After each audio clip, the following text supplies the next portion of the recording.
एक राजा के यहाँ सफाई करने वाली एक महिला आई। राजा ने उस महिला से कहा कि देखो तुम पूरे नगर में जाती हो, नगर में उसका बेटा भी 2 साल का था, गोद में बैठाई था। राजा जानना चाहता था कि पूरे नगर में ये हमारा बेटा सुंदर है कि और भी कोई दूसरा बेटा सुंदर है। सफाई करने वाली महिला से कहा कि तुम पूरे नगर में जाती हो, सूचना लेकर आना तुम्हें कौन सा बेटा सबसे ज्यादा सुंदर लगा। राजा चाहता था कि हमारे बेटे से ज्यादा कोई सुंदर होगा। उसने प्यारे पूरे नगर में देखा, सबके बालकों की ओर दृष्टि डाली और अंत में जाके अपने काले कलूटे बेटे को, उसकी आंखों में कीचड़ था, राजा के सन्मुख खड़ी हो गई। राजा से कहा मैं पूरे नगर में गई लेकिन मुझे इससे ज्यादा सुंदर कोई बेटा नहीं मिला। राक्षस उसी समय राजा ने कहा उस महिला से कि देवी तुम्हें ये बेटा सबसे सुंदर मिला है, यही नगर में सबसे सुंदर है। जरा देखो आंखों में कीचड़ लगा है, बाल बिखरे पड़े हैं, देखने में काला कलूटा है, तुम्हें यही सुंदर लगा। उस महिला ने कहा कि राजा तुमने राजा की दृष्टि से देखा, यदि माँ की आंखों से देखते, माँ की ममता से देखते तो इससे ज्यादा तुम्हें संसार में कोई सुंदर नहीं लगता।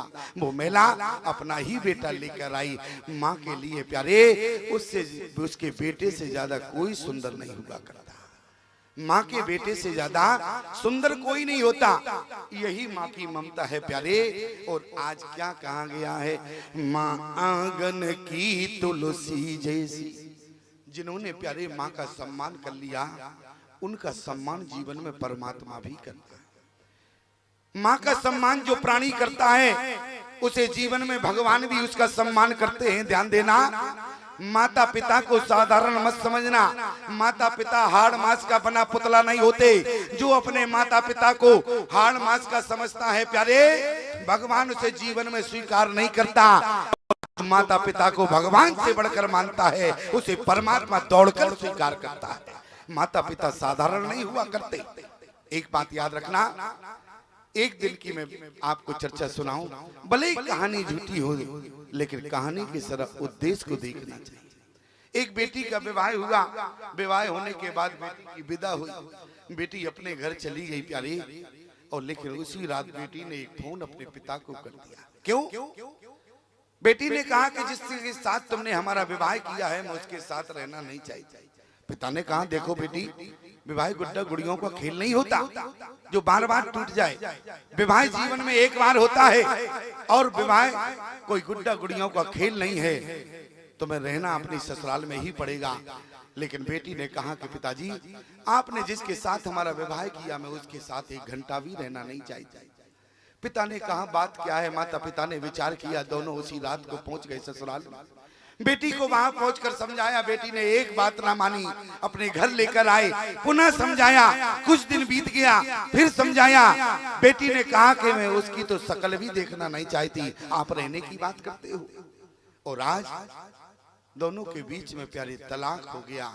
जब तलाक हो गया, बेटी का नियम था बेटी की शादी दूसरी जगह हो गई, उस बेटे की शादी दूसरी जगह हो गई। और बेटी जहां ब्याही हुई थी वहां एक भवानी का मंदिर था।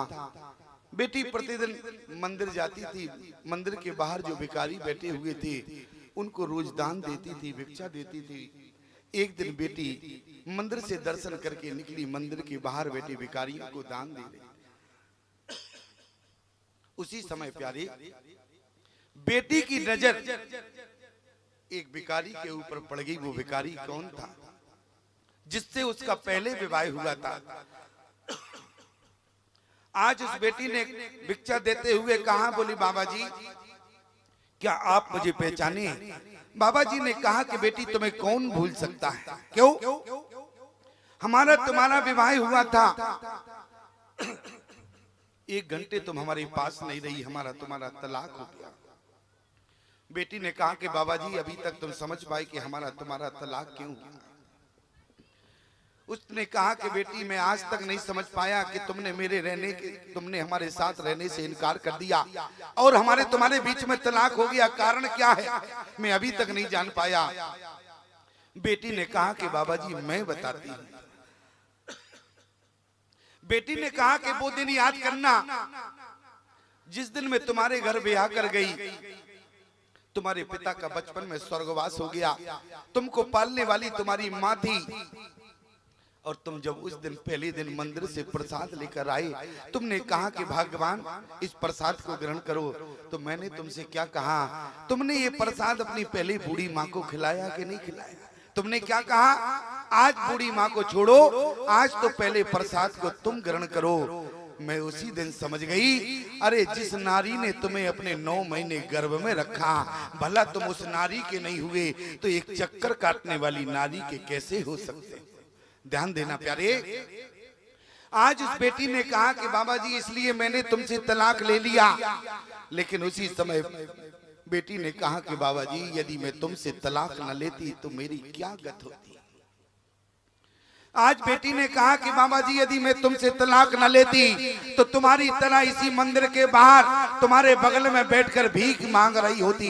याद रखना प्यारे, जो अपने माता पिता का सम्मान नहीं करते, समाज में वो भीख मांगने वाले होते हैं, और जो माता पिता को भगवान से बढ़कर मांगते हैं प्यारे, उन्हें समाज में हाथ फैलाकर भीख नहीं मांगना पड़ता। क्यों? माँ आंगन की तुलसी जैसी पावन बरगद की छाया है, माँ वेद ऋचाओं की गरिमा, माँ महाकाव्य की काया है। माँ परिवारों का संगम है, माँ रिश्तों की गहराई है, संसार में जितनी खुशियां हैं माँ के आंचल से आई हैं। माँ से बढ़कर प्यारी कुछ नहीं हुआ करता है। और ध्यान देना, माँ आपके लिए भवानी से बढ़कर होती है प्यारे। आप कभी भवानी के पास जाएं और भवानी ने कहीं आपसे पूछ दिया कि बेटा तुम हमारे पास तो आए हो, तुमने हमारे पास आने से पहले क्या तुमने अपनी बूढ़ी माँ का पैर छुआ? तुमने कहा कि मेरी माँ से तो बोला चाली ही नहीं है प्यारे, तुम नारियल नहीं सड़वी फोड़ देना, लेकिन फिर भी तुम्हें वो माता स्वीकार नहीं करेगी। क्यों?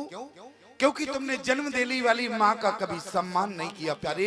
इसलिए माँ को समझने का प्रयास करिएगा।